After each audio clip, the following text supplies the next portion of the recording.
출근길은 늘 그렇듯 도로가 꽉 막혔습니다. 대표님, 차가 많이 막히네요.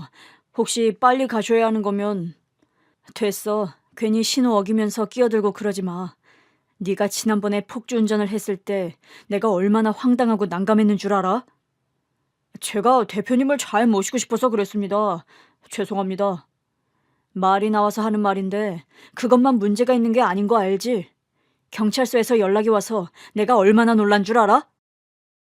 제 운전기사는 저를 데려다주고 퇴근하면서 다른 운전자와 도로에서 시비가 걸려 보복 운전을 했답니다. 큰일은 일어나지 않았지만 경찰서에 가서 진술을 받았답니다. 그 문제로 일을 잘라버리려고 했는데 무릎을 꿇으며 나이 들고 아픈 모친을 모시고 산다며 한 번만 봐달라고 빌었습니다.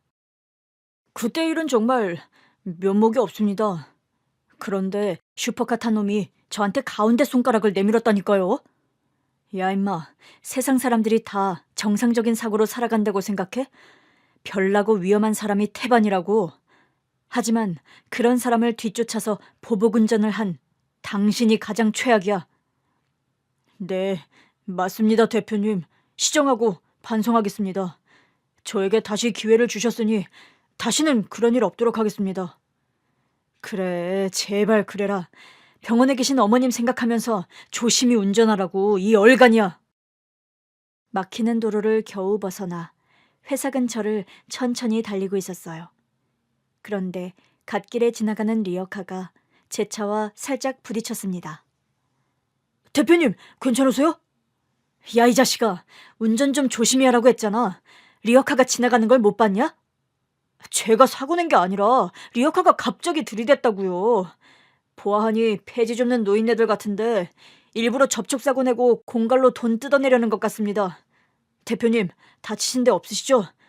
제가 내려서 해결하겠습니다. 흥분한 운전기사가 제 대답을 듣기도 전에 내렸습니다. 또 사고를 칠 것 같아서 저도 차에서 내렸어요. 이미 운전기사가 리어카를 끌던 노부부에게 언성을 높였습니다. 이 사기꾼들! 놓친네 당신들 일부러 리어카를 슬쩍 민 거지? 그리고 다쳤다고 거짓말하고 보험 사기 치려고 하는 수작인 거 다 알아. 당신들 같은 노인네들 내가 많이 봐왔거든. 당신들 잘못 걸렸어. 내가 오늘 참교육이 뭔지 보여줄 거야. 운전기사가 막말을 내뱉자 노부부 중 할머니가 대답했어요. 이봐요, 우리는 공갈 사기꾼이 아니에요. 폐지 줍고 움직이다가 차를 못 본 거라고요. 아, 그러셨어? 그런데 여기 도로인 건 알지? 잘못은 당신들이 했으니 이 차 긁힌 거 물어내고 나랑 우리 대표님 치료비도 줘야겠어. 차 수리비랑 치료비요? 살짝 부딪혔는데 다치셨어요. 이보세요. 우린 폐지 줍고 겨우 입에 풀칠하며 사는 부부예요. 실수이니 너그럽게 봐줘요. 허허, 사기치려다가 도리어 내가 세게 나오니 겁을 먹었구만. 놓친 애들이 돈이 있으려나 모르겠네. 이 차가 얼마짜린지 알아? 미안합니다. 운전기사가 하도 심하게 겁을 주니 노부부가 얼어 있었습니다. 그때 저는 운전기사에게 그만하라고 경고했어요. 한 번, 두 번. 그런데도 계속 천둥벌거숭이 마냥 날뛰더라고요. 그래서 뒤통수를 3개 날려줬습니다. 그만하라니까 이 자식아. 이게 지금 뭐하는 짓이야. 이분들 잘못이 아니라고. 니놈이 제대로 안 봐서 일어난 일이라고. 그러자 운전기사는 뒤통수를 만지며 저에게 고개를 숙이더군요. 당장 어르신들께 사과해 자식아. 대표님, 공갈치는 노인네들입니다. 사기꾼들이란 말이에요. 해고당하고 싶니? 오늘 마지막 출근할래? 아, 알았어요. 저기 어르신들 죄송합니다. 제가 잘못했습니다. 운전기사가 정중하게 사과하자 두 노부부가 제 얼굴을 빤히 보더군요. 우리 어디서 본 적 있나요? 네, 그런 것 같아요. 빚을 갚아야 할 날이 왔군요. 두 분, 오늘 가만두지 않겠습니다. 빚을 갚는다니 우리가 뭘 잘못했소? 날 아직도 기억 못하는군요. 자세히 보세요. 두 노부부는 저를 한참 보더니 뒷걸음질을 치더군요. 당신은 드디어 알아보셨군요. 자, 이제 되갚아줘야겠네요. 가까이 오시죠. 노부부는 저를 알아보고 사시나무처럼 덜덜 떨기 시작했습니다. 이분들이 왜 저를 알아보고 경악을 금치 못했을까요? 저는 무슨 빚을 갚는다고 말하는 걸까요? 조금 옛날로 돌아가 사연을 적어보도록 하겠습니다. 노부부와의 반전 결말은 뒤에 이어서 쓸 테니 끝까지 들어주시길 바랍니다. 5살 때 엄마가 돌아가시고 아빠와 둘이 2층 주택집의 옥탑에서 생활했어요. 아빠가 뇌성마비라서 일을 하지 못해 실질적으로 엄마가 가장이었는데 과로를 많이 해서 그런지 암으로 돌아가셨습니다. 아빠의 보조금이 매달 나오긴 했지만 엄마와 셋이 살던 집의 월세를 내기에도 빠듯했어요. 그래서 동네에서 가장 저렴한 옥탑방으로 이사 갔답니다. 주인 부부가 1층에 살았고 2층에는 새를 들어 사는 가족들이 있었어요. 2층 분들은 일찍 나가서 일을 하시고 늦게 들어와 마주칠 일이 거의 없었습니다. 반면 1층 주인집 부부는 저와 아빠가 외출하거나 들락날락할 때마다 얼굴을 비추고 살갑게 인사도 해주시고 먹을 것도 나눠주셨어요. 성준이 어디 가니? 아줌마, 아저씨, 안녕하세요. 저랑 아빠는 동사무소에 가요. 서류 신청할 게 있어서요. 그렇구나. 성준아, 이따가 들어올 때 옥탑으로 바로 가지 말고 아줌마 집에 들러라. 아줌마 아저씨랑 같이 점심 먹자. 정말요? 네, 좋아요. 아빠, 아줌마가 점심 같이 먹자네요. 사모님, 이러지 않으셔도 됩니다. 너무 자주 신세를 지는 것 같거든요. 월세도 절반만 받아주시는 것도 모자라 저희 부자한테 선심을 너무 많이 베푸시는 거 아닌가요? 김씨, 사람은 원래 두루두루 어울리면서 지내는 거야. 밥 좀 같이 먹는다고 신세 지는 거 아니니까 잔말 말고 볼일 보고 와서 들러. 주인 아줌마 아저씨는 아빠보다 나이가 10살 이상, 아니 그보다 더 많았던 것 같아요. 정확한 나이는 알 수 없었지만 한참 어른이라는 건 얼굴에 주름을 보고 알 수 있었죠. 아줌마가 해주신 밥은 돌아가신 엄마가 해준 밥보다 훨씬 더 맛있었어요. 군침 도는 제육에 조금만 깨물어도 으스러지는 콩자반, 사각사각 소리가 나며 씹히는 콩나물 무침. 그 밖에도 요리를 너무 잘하셔서 1층 집에 들어가는 것은 저에게 엄청난 행복이었습니다. 성준아, 안 빼앗아 먹으니까 천천히 꼭꼭 씹어 먹어라. 그렇게 대충 씹고 삼키면 탈난다. 아줌마가 해준 음식이 너무 맛있어서 뱃속에 거지가 끌어당기고 있어요. 그래서 몇 번 안 씹어도 막 넘어가요. 맛 표현을 기가 막히게 하네. 우리 남편은 맛있다는 소리를 한 번도 안 하는데. 이러니까 성준이만 보면 밥 먹이고 싶어 안달난다니까. 성준아, 내일도 와서 같이 밥 먹자. 네, 아줌마. 정말 맛있는 밥 잘 먹었습니다. 주인집 부부는 자녀가 없었어요. 이유는 당연히 잘 모르고 괜히 질문하지도 않았습니다. 1층 부부에게는 그렇게 자주 밥을 얻어먹기도 했고 집 밖, 길에서 마주치면 어김없이 저에게 과자나 아이스크림 같은 간식을 사주셨어요. 제가 애교도 있고 간절한 눈빛을 보내면 아주머니가 귀신같이 알아보고 슈퍼에 데리고 가셨답니다. 한편 2층에 새들어 사는 부부도 1층 부부 또래의 사람들이었어요. 자식은 아들 하나가 있었는데 저보다 훨씬 큰 중학생 형이었답니다. 2층 부부는 부부싸움을 허구한 날 했고 목청이 얼마나 큰지 옥탑에서 지내는 저와 아빠가 매일 싸우는 소리를 들었답니다. 아빠, 2층 아줌마랑 아저씨가 또 싸우나 봐요. 그냥 모른 척하고 있어라. 어른들은 가끔 싸우기도 하니까. 가끔이 아니라 맨날 싸우잖아요. 그리고 아빠랑 엄마도 한 번도 안 싸웠잖아요. 1층 아줌마 아저씨도 안 싸우고요.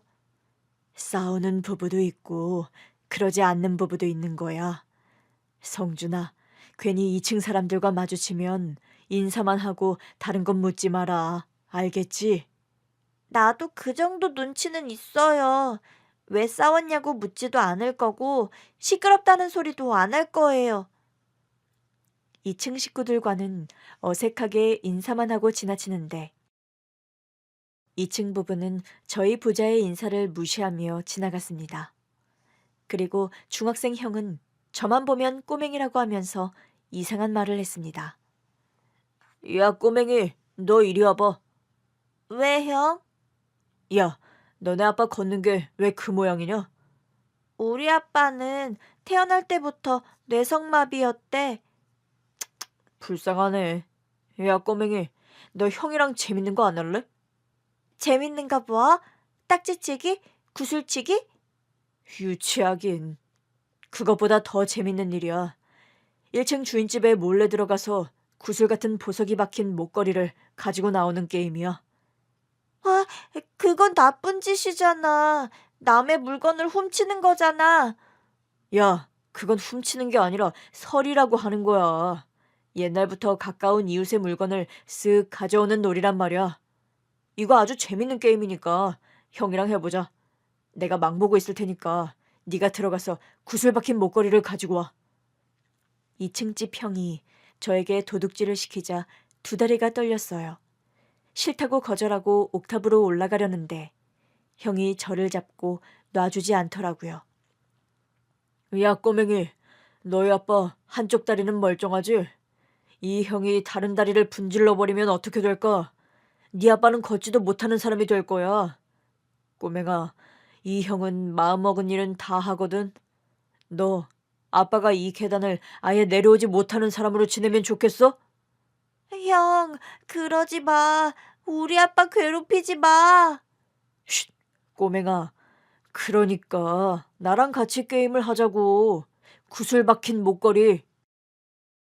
너무 무서웠던 저는 형 앞에서 계속 부들부들 떨다가 제안을 받아들였습니다. 알겠어. 대신 우리 아빠는 괴롭히면 안 돼? 그래, 걱정하지 마.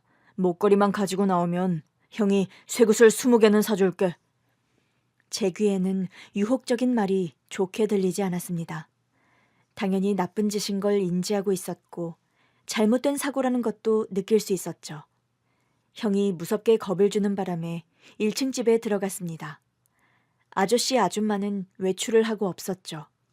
자주 밥을 먹으러 오니 안방의 위치를 알고 있어 문을 슬며시 열었습니다. 그리고 화장대 앞에 서서 반짝이는 보석이 박힌 목걸이를 보았습니다.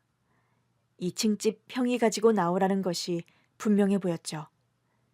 저는 그걸 들었다가 놓았다가 반복했어요. 도저히 도둑질을 할 수가 없어 시간을 지체하고 있었습니다. 그렇게 뜸을 들이고 있을 때 문 열리는 소리가 들리며 주인집 부부가 들어왔어요. 큰일 났다 싶어서 얼른 침대 밑으로 숨었습니다. 여보, 오늘도 성준이 불러서 밥 먹을까? 그래, 그러면 좋지. 그런데 말이야, 성준이를 볼 때마다 어린 녀석이 참 딱해.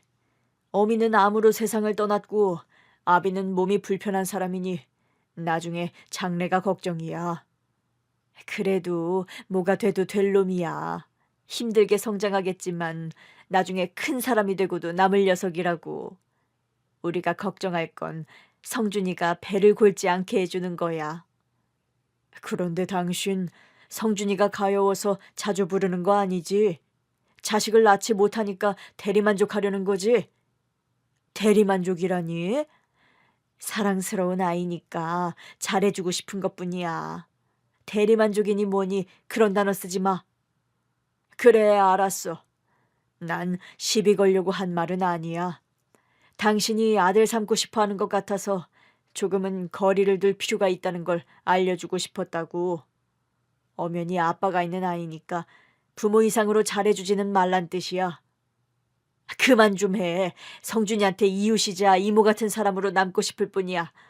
그 이상으로 마음먹은 적 없고. 그래, 그만하지. 괜히 신경 건드려서 미안해. 침대 밑에서 부부의 대화를 들었는데 대충 어떤 의미인지 알 것 같았어요. 아줌마는 아이를 낳지 못해서 저를 아들처럼 예뻐한 거였어요. 아저씨는 그런 아줌마에게 너무 큰 정을 주지 말라고 조언하는 거였고요. 아무튼 저는 도둑질을 하러 들어왔다가 침대 밑에서 꼼짝도 못하게 되었습니다. 망보고 있던 형은 도대체 어디서 뭘 하고 있는지 알 수 없었고요. 틈나는 대로 빠져나가고 싶었는데 부부가 거실에 떡하니 앉아서 텔레비전을 보고 있었어요. 거실을 지나쳐야 밖으로 나갈 수 있었는데 말입니다. 30분 정도 지나니 오줌이 마렵기 시작했어요. 빨리 화장실 가서 비워버리고 싶은데 그랬다간 제가 왜 이 집에 몰래 들어왔는지 설명해야 하니 억지로 참았답니다. 제발 아저씨 아줌마가 다시 외출하기를 기다렸는데 그런 반전은 없었습니다. 오줌을 참던 저는 한계를 넘어버려서 그대로 바지에 싸버리고 말았어요. 오줌은 흥건하게 바닥에 고였고 침대 밑뿐만 아니라 안방의 바닥까지 흘렀습니다. 집이 기울어진 건지 제가 싼 오줌이 썰매를 타듯 안방의 문까지 내려갔답니다. 이게 무슨 냄새야? 당신 오줌 쌌어? 무슨 소리야? 내가 무슨 노인네냐? 중년 남자한테 못하는 소리가 없어. 그런데 어디서 오줌 냄새가 나는데?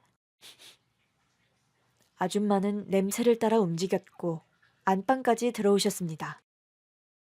이게 뭐야? 방바닥에 흥건하잖아. 당신 안방에다가 오줌 쌌어? 이 사람이 자꾸 무슨 소리를 하는 거야? 어디 봐봐. 두 분이 안방에 들어와 흘러내린 오줌의 근원지인 침대 밑에 고개를 숙였습니다. 저와 눈이 마주치자 화들짝 놀라셨답니다. 성준아, 너 거기서 뭐해? 성준이 네가 왜 거기에 있냐? 어서 나와. 저는 축축한 바지를 손으로 잡고 슬금슬금 기어 나왔습니다. 아줌마, 아저씨, 죄송해요. 성준아, 왜 거기에 있던 거야? 숨바꼭질이라도 하고 있던 거야? 네, 아니요. 무슨 일이니? 우리 집에 왜 몰래 들어와서 침대 밑에 숨은 거야? 성준아, 솔직하게 말해봐라. 우린 널 혼내지 않아. 네가 혼날 짓을 했다고 해도 말이야. 어서 말해보렴. 저는 눈물을 터뜨리며 솔직하게 고백했습니다. 2층 집 형이 구슬만한 보석이 박힌 목걸이를 가지고 나오라고 했고 이를 거부하면 아빠의 멀쩡한 다리를 다치게 한다고 고백했죠. 또 목걸이를 가지고 나오면 쇠구슬 20개를 받기로 한 것도 말했답니다. 2층에 사는 경식이가 시켰단 말이지. 그 못된 놈이 순수하고 마음 여린 애한테 겁을 주고 시킨 거구만. 성준아, 넌 잘못한 게 없다. 경식이가 겁을 주고 시킨 거잖니. 그리고 넌 목걸이를 훔치지 않았잖아. 진작에 가지고 나갈 수 있었지만 갈등하고 포기한 거지. 모르겠어요. 훔칠까 말까 손으로 집었다가 놓았다가 반복했어요. 그러다가 아저씨랑 아줌마가 들어왔고요. 제가 모든 걸 고백했더니 아저씨가 저를 화장실로 데려가셨어요. 저를 씻기고 옥탑방에 가셔서 아빠한테 사실대로 말하고 속옷과 바지를 가지고 오셔서 입혀주셨습니다. 할머니는 방바닥을 깨끗이 닦으셨고요. 그리고 2층 집 경식이 형을 불렀답니다. 경식이 너 애한테 뭘 시킨 거야? 내 목걸이를 훔치라고 시킨 거냐? 제가요? 아니요. 생사람 잡지 마세요. 그럼 성준이가 거짓말을 한다는 거야? 네, 그런 것 같은데요. 오늘 성준이랑 마주치지도 않았는데 갑자기 저를 불러다 놓고 도둑놈 취급하시니 기분이 더럽네요. 끝까지 거짓말을 하겠다. 네 부모님 오시면 똑같이 거짓말을 하는지 보자. 마음대로 하세요. 난 잘못한 거 없어요. 2층 집 형은 표정 하나 바뀌지 않고 거짓말을 하더군요. 저와 아빠는 옥탑으로 올라갔고 밤 8시가 넘어서 1층 할머니가 불러 내려갔답니다. 2층 집 부부는 날이 선 채로 저를 노려보더군요. 야, 꼬맹이. 네가 내 아들이 도둑질을 시켰다고 했냐? 네 거짓말 때문에 우리가 지금 여기서 뭐 하는지 모르겠다. 아줌마, 형이 시킨 거 맞아요. 이게 끝까지 거짓말을 하네? 내 아들은 공부도 잘하고 착한 우등생이야. 도둑질하는 그런 애가 아니라고. 저기 아저씨, 성준이를 도대체 어떻게 키운 거예요? 아, 몸이 멀쩡하지 못하니까 남한테 빌부터 먹고 살았으니 도둑질이나 하라고 가르쳤겠지? 그 말에 주인집 아줌마가 발끈했습니다. 이봐요, 2층 아줌마, 말이 심하잖아요. 그럼 우리 아들이 도둑으로 몰렸는데 말이 곱게 나오겠어요? 성준이 5살입니다. 누가 시키지 않고 도둑질을 할 애가 아니라고요. 그걸 어떻게 장담해요? 지 애비가 남한테 도움받고 사는 입장이니 남의 것을 쉽게 탐하는 거 아니겠어요? 내 아들을 의심하는 게 굉장히 불쾌하고 기분이 더럽지만 새를 들어 사는 입장이니 그만하고 가겠어요. 아직 진실을 밝힌 게 아니잖아요. 그럼 경찰에 신고를 해보세요. 이 집에 몰래 들어와 도둑질 하려던 꼬맹이를 잡아서 진실을 밝혀보라고요. 됐습니다. 경찰까지 부를 일 아니니까 그만 가세요. 2층 아줌마가 경식이 형을 데리고 올라갔고 저와 아빠도 옥탑으로 돌아갔습니다. 성준아, 이리 와서 종아리 걷어라. 아빠, 왜요? 누가 시켰든 아니든 넌 도둑질을 하려고 했어. 침대 밑에 숨어서 오줌까지 쌌고 아주 못된 짓을 했지. 아빠, 그거 경식이 형이 시킨 거예요. 아빠 다리를 분질러 버리겠다고 해서 걱정이 돼서 그런 거라고요. 참말 말고 종아리 걷어. 어렸던 저는 질질 짜면서 종아리를 걷었고 회초리로 벌을 받았답니다. 그 사건 이후로 아빠는 다시는 1층 집에 가지 말라고 했습니다. 밥을 얻어먹으러 가도 안 되고 아줌마가 불러서 놀자고 해도 무시하고 옥탑으로 돌아오라고 하셨죠. 성준아, 아줌마 집에 밥 먹으러 와. 아니에요. 며칠 전 일 때문에 그러는 거야? 괜찮으니까 아줌마랑 들어가자. 안 돼요. 다시는 아줌마 집에 들어가지 말라고 했어요. 아빠가 그러셨구나. 그럼 내가 아빠를 설득해 볼게. 일단 올라가거라. 아줌마는 아빠한테 제 얘기를 하셨고 전처럼 지내자고 하셨는데 거절하셨습니다. 앞으로는 선을 지키면서 지내자고 하셨어요. 아빠가 그렇게 말씀하시는 걸 듣고 마음속으로 엄청 화를 냈답니다. 저는 8살까지 집에서 아빠한테 공부를 배웠고 학교에 입학했습니다. 처음으로 많은 아이들과 공부를 하고 놀게 되니 저에겐 신세계였어요. 그런데 얼마 지나지 않아 사고가 생겼어요. 뇌성마비 아빠가 공공근로를 하러 가셨다가 계단에서 내려오다가 넘어지셨는데 뇌출혈이 심해서 수술 도중 돌아가셨습니다. 8살에 혼자가 된 저는 고아원에 가야 할 상황이 닥쳤습니다. 부모님 2분을 여의었고 저에겐 다른 가족이 없으니 선택권이 없었답니다. 그런데 주인집 부부가 저를 거둬주시겠다며 함께 살자고 하셨어요.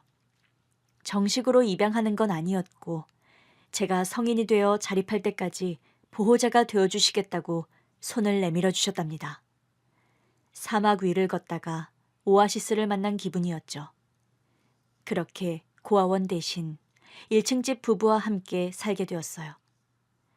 성준아, 달라지는 거 하나도 없어. 아줌마는 항상 성준이를 예뻐하고 잘 돌봐줄 거야. 네가 성인이 될 때까지 돌봐줄 테니 편하게 지내. 맞다, 성준아. 똑같이 아줌마 아저씨랑 잘 지내면 돼. 네, 고맙습니다, 아줌마 아저씨. 그럼 이제부터 옥탑이 아니라 여기서 사는 거예요? 일단은 우리랑 같이 살다가 옥탑에 가고 싶으면 그렇게 해도 된다. 여기는 성준이 네가 사는 집이니 마음대로 해도 돼. 두 분은 저에게 과한 사랑을 주셨습니다. 그렇게 어린 시절 부모님을 여의고 감사한 두 분의 도움으로 무사히 학교 생활을 하며 굶지 않고 좋은 잠자리에서 잠을 잤답니다. 2층 집 식구들은 떠나지 않고 살았는데 1층 부부와 사이가 굉장히 안 좋았어요. 도둑질 사건 이후로 대면대면하게 지냈답니다. 경식이 형은 저를 보면 잘못 걸리는 날이 오면 제대로 혼내주겠다는 경고를 서슴지 않고 했고요. 어느새 세월은 흘러 제가 중학교에 입학했습니다. 아줌마가 아주 질 좋은 교복을 맞춰주셨고 가방과 운동화도 좋은 거로 사주셨답니다. 성준아, 네 뒤에는 항상 우리가 있으니까 기죽지 말고 살아. 감사합니다, 아줌마. 감사하면 나중에 커서 꼭 훌륭한 사람이 되어야 한다. 네, 아줌마. 중학교에 가서 키가 가장 작았던 저는 맨 앞자리에 앉았어요. 왜소하고 힘이 약한 건 타고난 체질이라서 아줌마의 맛있는 밥을 많이 먹어도 달라지지 않더라고요. 체구가 작다는 이유로 동급생들에게 괴롭힘을 받기 시작했어요. 반에서 가장 무서운 애가 저를 왕따 타겟으로 삼았고 심부름꾼으로 부렸습니다. 박성준, 숙제 해왔지? 그거 내 이름으로 바꿔서 내라. 어? 알겠어, 영태야. 아, 역시 성준이는 말을 잘 들어서 마음에 든다니까. 성준아, 너 평생 내 꼬봉이나 하면서 살아라. 나중에 어른이 돼서도 내 밥이 되라고. 처음엔 저도 싫다고 거부했고 반항도 해봤어요. 그런데 돌아오는 건 엄청난 주먹과 발길질이었습니다. 하도 많이 맞아서 순종하게 되었답니다. 2년 넘게 말도 못할 괴롭힘을 당했고 가스라이팅이 되어 일진놈의 개가 되었답니다. 아주 많은 괴롭힘이 있었는데 가장 곤란하고 힘들었던 게 돈을 상납하는 거였어요. 제가 아줌마 아저씨와 지내면서 돈 달라는 말을 먼저 해본 적이 없는 데다 일진놈에게 바치려고 돈을 받고 싶지 않았답니다. 계속 상납을 거절하자 학교 끝나면 끌려가서 먼지나게 두들겨 맞았답니다. 아무에게도 말하지 못할 정도로 겁을 먹고 있어서 혼자서 끙끙 앓기만 했습니다. 그러다 너무 심하게 맞은 데다 가스라이팅을 제대로 당한 나머지 하지 말아야 할 행동을 하고 말았어요. 아줌마의 구슬만한 보석이 박힌 목걸이를 가지고 나가 금은방에 가서 팔았습니다. 야, 돈 가져왔냐? 그동안 밀린 상납금 가져온 거야? 가져왔어. 이야, 드디어 성공했구나. 아줌마 집에서 얹혀 산다더니 도둑질이라도 했냐? 그래야만 했어. 영태 너한테 상납하려고. 그 말을 뱉자마자 후회가 깊이 들었습니다.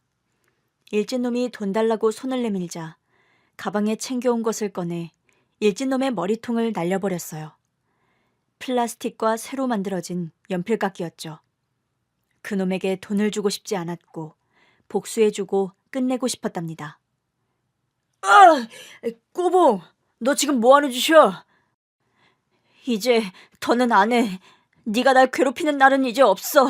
학교 안 다닐 거니까. 다시 연필깎이로 일진놈을 두들겨 패주었습니다.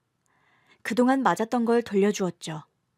복수를 하고 나니 온몸이 사시나무처럼 떨렸어요. 저는 집으로 돌아가지 않고 가출했습니다. 학교에 돌아가면 또 힘들어질 테고 도둑질을 했으니 아줌마 아저씨 얼굴을 볼 수 없었으니까요. 목걸이 판 돈으로 다른 지역으로 가는 고속버스를 탔습니다. 아주 멀리 떠나버렸죠. 나중에 성공하면 주인집 부부를 만나기로 마음먹었으니 이제부터 혼자 성공할 때까지 살기로 했답니다. 일자리를 찾다가 숙식 제공되는 주유소에서 어린 나이에 저를 받아줬어요. 그때 시급 1,100원을 받았던 기억이 아직도 떠오르네요.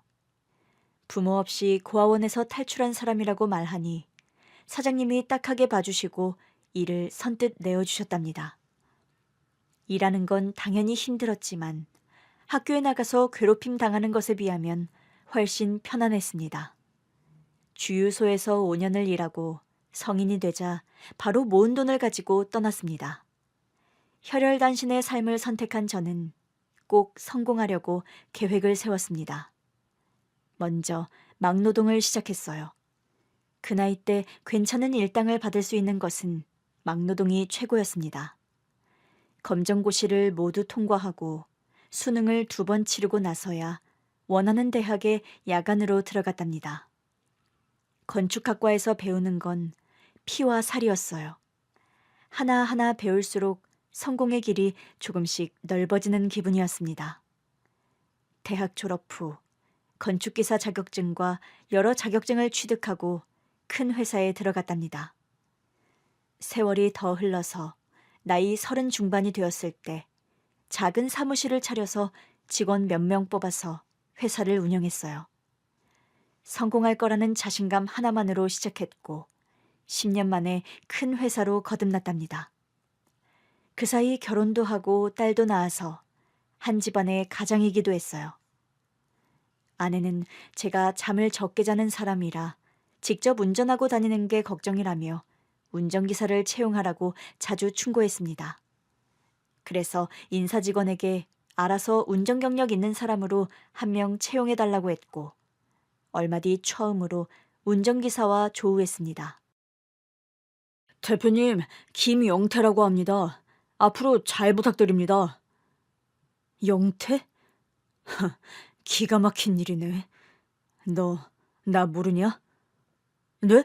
대표님이 저를 아십니까? 세월이 30년 흘렀다고 까먹은 모양이네. 네가 나 엄청 괴롭혔잖아. 연필깎이로 널 응징해준 키 작은 애 기억 안 나? 그 뭐더라 이름이. 내 이름도 모르고 취직한 거야? 아, 박성준. 이제야 기억이 나네. 내 꼬붕이었잖아. 야, 이렇게 만나게 되네. 잘 지냈냐? 어떻게 회사에 수장이 됐냐? 너 학교 무단결석으로 퇴학당하고 어디서 객사라도 한 줄 알았다. 어허, 말이 짧네, 영태야. 죄송합니다. 됐다, 그냥 반말해라. 내가 너 같은 놈을 운전기사로 둘 일은 없으니까 그만 가봐. 오늘 일당 입금하라고 할게. 저기 대표님, 저 일자리가 절실합니다. 홀어머니가 계신데 병원에 계십니다. 저 평생 불효만 하고 살아와서 이번에는 진짜 어머니를 살리고 싶습니다. 병원비 내려면 일자리가 무조건 필요합니다.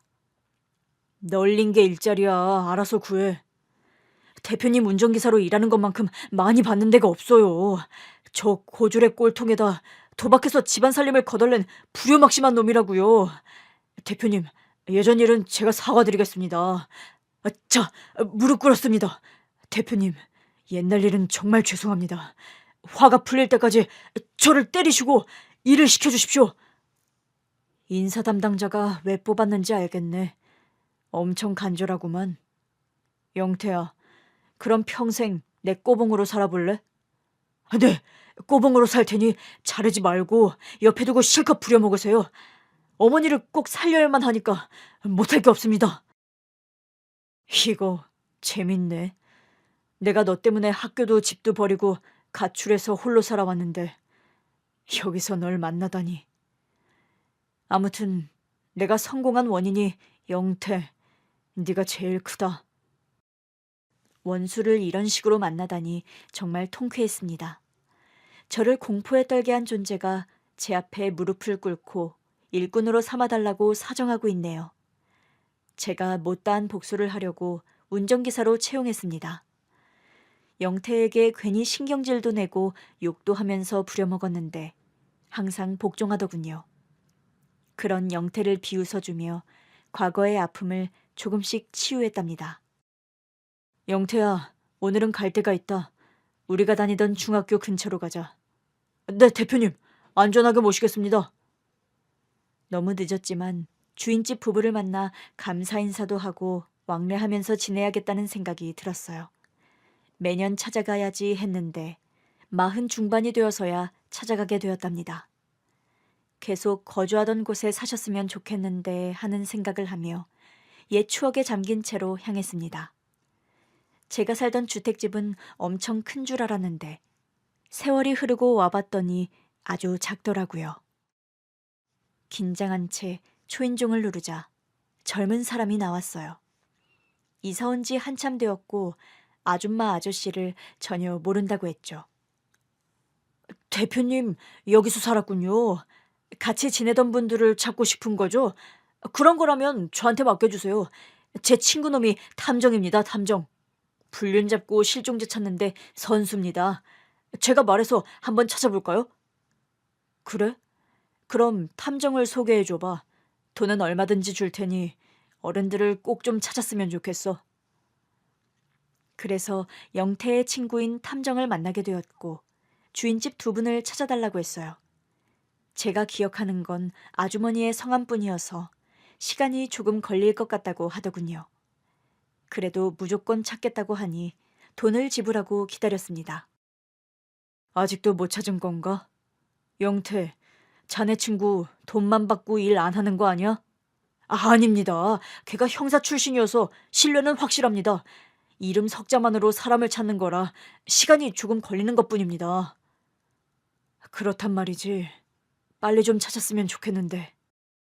그리고 며칠 뒤에 운전기사가 리어카와 접촉사고를 냈고 노부부와 조우하게 되었습니다.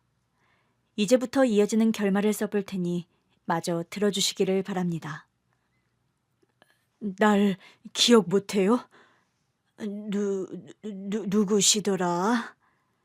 빚을 갚을 때가 이제야 왔네요. 무섭게 왜 그러세요? 우리가 무슨 잘못이라도.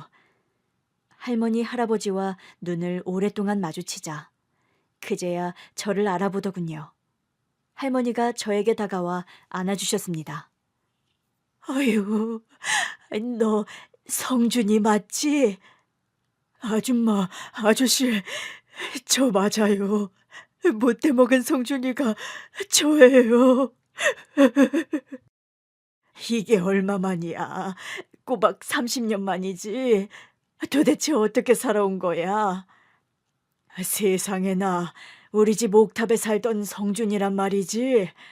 아비 돌아가시고 우리랑 같이 살았던 그 박성준이란 말이지. 가출하고 어디 가서 살았는지 죽었는지 소식을 모르고 살았는데 무사했구나. 성준아, 살아있었구나. 아주머니에 이어 아저씨도 안아드렸습니다. 네, 그놈이 바로 접니다. 너무 오래 걸렸죠. 다시 만나게 되는 날이. 잘 살고 있었으면 됐다.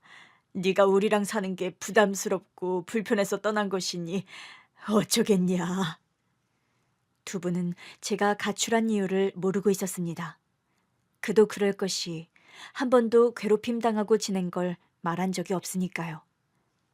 그래서 집을 나와 독립한 이유와 살아온 과정을 함축적으로 말씀드렸습니다. 그러자 아주머니가 영태의 귀싸대기를 날렸습니다. 이 나쁜 놈! 네가 우리 성준이를 괴롭혀서 우리랑 찢어지게 만든 거야? 우리 성준이를 괴롭히게 한 장본인이 운전기사라 이거지? 오늘 날 제대로 잡았네. 여보, 이 운전기사 놈 우리가 혼쭐을 내주자고. 우리가 성준이가 떠나고 얼마나 슬퍼한지 기억나지? 그 감정을 되살려서 확실하게 혼쭐을 내주잔 말이야. 두 분이 영태를 혼내는데 굳이 말리지 않았습니다. 따지고 보면 다 맞는 말씀이니 영태가 얻어맞는 걸 구경만 했답니다. 영태는 손을 가지런히 모으고 날아오는 싸대기를 묵묵히 받아들였습니다. 죄송합니다, 어르신들. 제가 죄인입니다. 그럼 쳐맞아야지. 여보, 이놈을 그냥 폐지랑 같이 고물상에 넘겨버리자고. 그래, 이런 놈은 숨쉬는 공기도 아까워. 감히 우리 성준이를 그렇게 괴롭혔다니 피가 거꾸로 솟는다고. 두 분은 한참 동안 혼쭐을 내주셨고 제가 말렸습니다. 아줌마, 아저씨, 이젠 제가 괴롭혀주고 있어요. 그만하셔도 됩니다. 그런데 어쩌다가 이렇게 폐지를 주우면서 지내시는 거예요? 아줌마, 어디로 이사를 가신 거예요? 우리 인생도 한 방에 나락을 가버렸지. 2층에 살던 경식이 식구들 알지? 그 부모가 작정하고 우리한테 사기를 쳤어. 재개발되는 곳에 분양권을 받으라고 소개를 해줘서 노후 자금을 벌 것 같아서 투자를 했지. 우리가 가진 게 많진 않아서 살던 집을 담보로 대출을 받았지. 2층 집 부부가 사기를 쳤단 말이죠. 경식이 형의 부모가. 그래, 벌써 20년도 지난 일이다. 우리 부부는 단칸방에서 지내고 있고 운동 삼아 폐지 주우면서 먹고 살아. 제가 진작 찾아뵀어야 했는데 제 운전기사 친구가 탐정이라서 두 분을 찾아달라고 얼마 전에 의뢰했거든요. 더 빨리 찾았더라면 두 분이 이렇게 힘들게 지내지 않을 수도 있었는데. 성준아, 대체 무슨 말이니? 네가 우리를 책임져야 하는 의무라도 있는 거냐? 지금 우리 앞에 나타나준 것만으로도 이미 여한을 풀었단 말이야. 아주머니, 아저씨, 여기서 이럴 게 아니라 저랑 같이 대구로 가시죠. 제가 진 빚을 갚아드리겠습니다.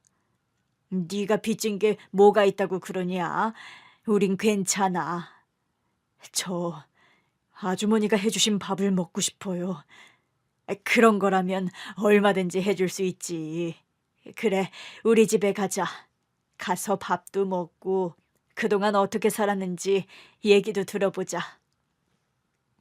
운전기사한테 리어카를 끌고 고물상에 가서 폐지를 팔고 오라고 시켰습니다. 제가 운전대를 잡고 노부부를 뒷좌석에 앉게 해드렸어요. 10분 거리에 있는 원룸촌에 도착해 두 분의 집 안으로 들어갔답니다. 좁은 방에서 두 분이 여러 짐을 쌓아놓고 지내는 걸 보니 마음이 아프더라고요. 저를 먹여 살려줬던 분들이라 잘 살아오셨길 바랐는데 말입니다. 집이 좀 좁지. 그래도 둘이 살기 딱 좋아. 안 그래, 여보? 그럼 딱 좋지.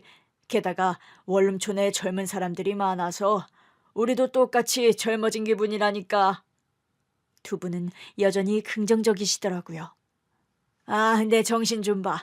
성준이가 밥 먹고 싶다고 온 거지. 조금 기다려. 금방 차려줄 테니까.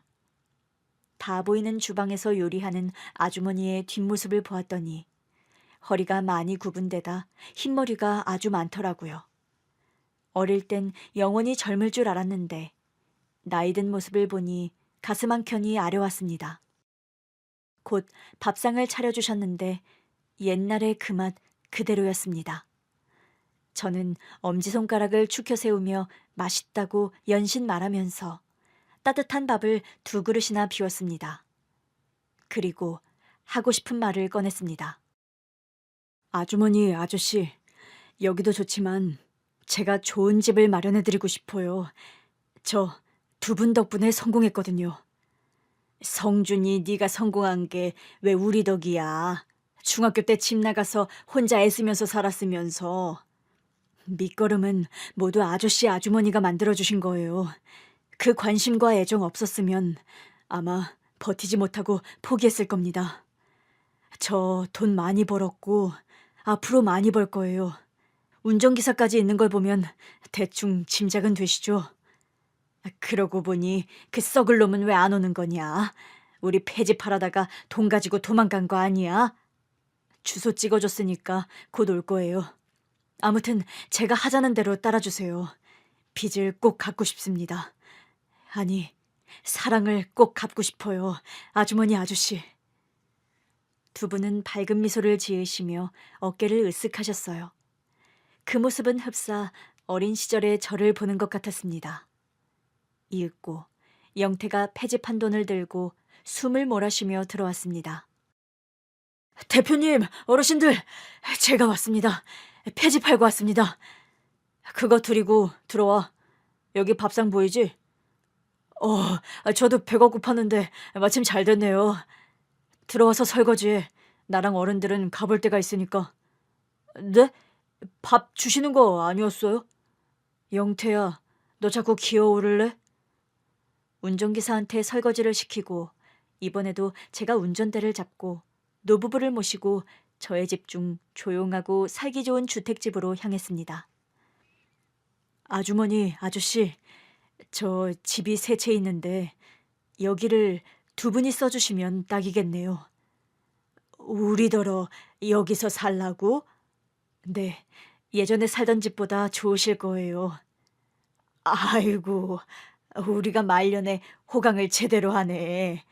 성준아, 우리한테 이렇게까지 안 해줘도 되는데 그래도 베풀어 주겠다고 하니 거절은 안 하마. 네, 제가 드리는 거 다 받으셔도 됩니다. 원룸의 짐은 제가 사람 시켜서 옮겨드릴게요. 이삿짐 센터를 부를 양은 아닐 텐데 우리가 그냥 가져와도 돼. 운전기사 시키려고요. 왕복으로 두세 번 왔다 갔다 하면 될 겁니다. 그렇게 운전기사를 시켜 이사를 해드렸습니다. 두 분은 넓은 집을 보고 감탄하셨어요. 오랫동안 가난하게 살았던 날들이 한 번에 잊혀진다고 말씀하시며 엄청 고마워해 하셨답니다. 두 분이 새 집에서 적응하는 동안 운전기사한테 임무를 하나 줬어요.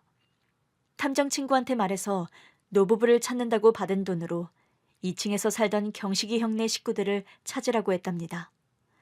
이번에는 탐정이 빠릿빠릿하게 움직였는지 일주일 만에 2층 집 식구들을 찾았대요. 대표님, 그 2층에 살던 부부 말입니다. 얼마 전에 출소했답니다. 출소요? 네, 사기 도박하다가 걸려서 빵에 다녀왔다나 봐요. 전과가 무려 7범이랍니다. 아주 상습범이구만.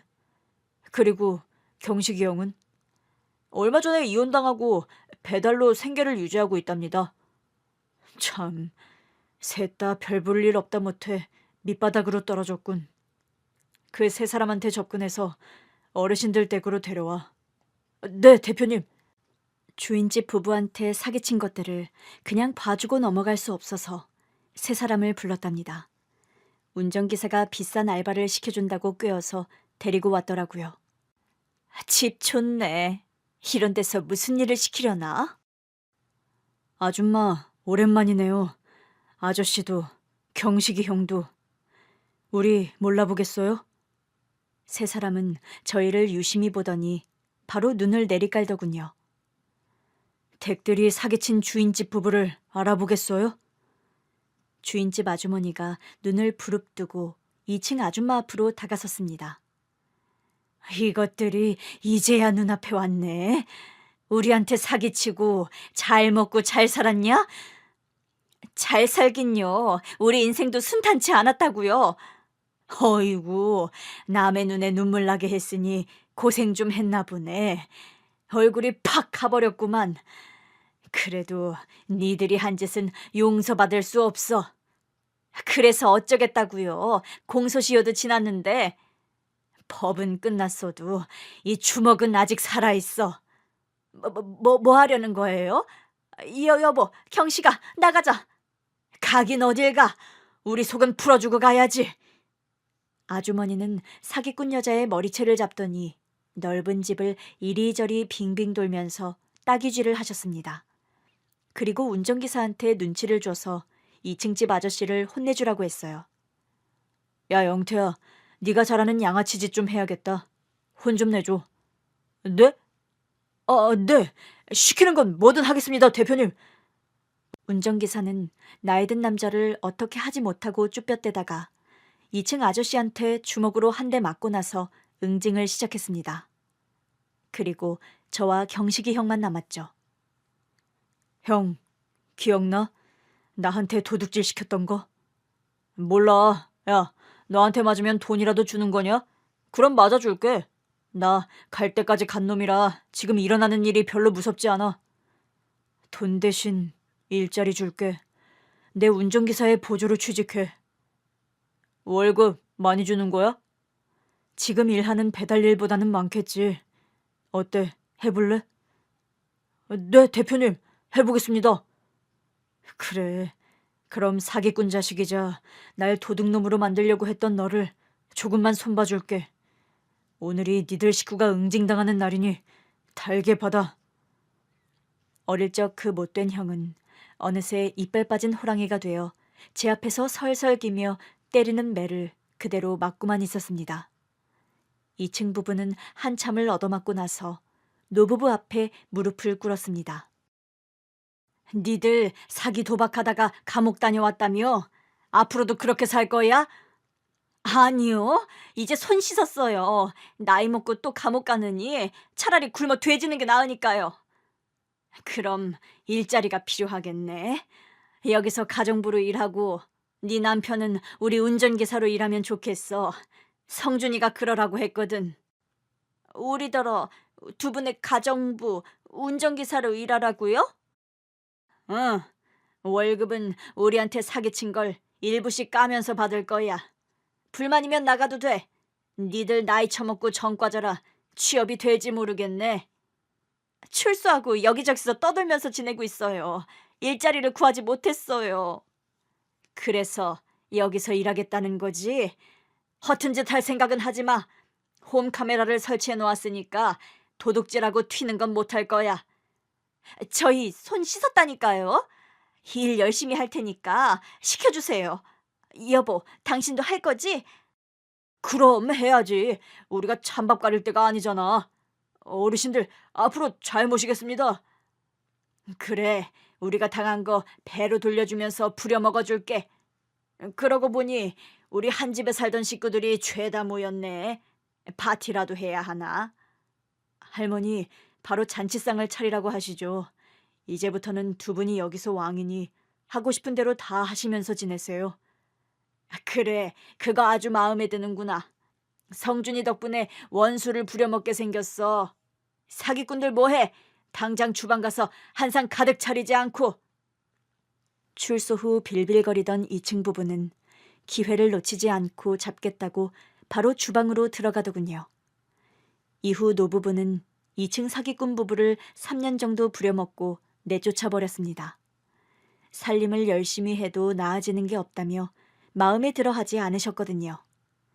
그리고 제 운전기사 영태가 경식이 형을 잘라버렸어요. 아침에 운전대를 잡았는데 입에서 술 냄새가 나서 바로 먼지나게 패주고 퇴근시켜버렸답니다. 그리고 저도 괴롭힐 만큼 괴롭힌 영태를 잘라버리기로 했어요. 영태야. 네, 대표님. 이제 그만둬라. 다른 일 찾아봐. 저희 어머니가 돌아가셨으니 바로 자르시는 겁니까? 그것도 맞고 널 부려먹고 욕하고 갈굴 만큼 했거든. 네 얼굴만 보면 욕이 저절로 나오는데 이제 그만 내 성질을 버리고 싶지 않다. 그만 다른 일 찾아봐. 대표님, 꼭 그래야 합니까? 제가 1000번 넘게 사과했잖아요.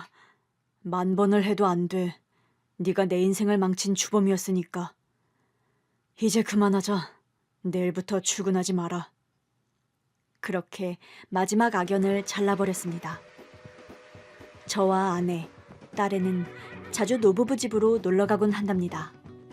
마치 처음부터 가족이었던 것처럼 서로를 사랑하면서 말이죠. 저의 아련한 어린 시절부터 주인집 부부를 다시 만난 오늘날까지 정성으로 써봤습니다. 세상에 다시 만날 사람은 어떻게든 만나지나 봅니다. 혈혈단신이었던 저는 많은 식구들이 생겼고 행복합니다. 다들 외롭지 않고 즐거운 나날을 보내셨으면 좋겠네요. 이만 물러가겠습니다. 감사합니다.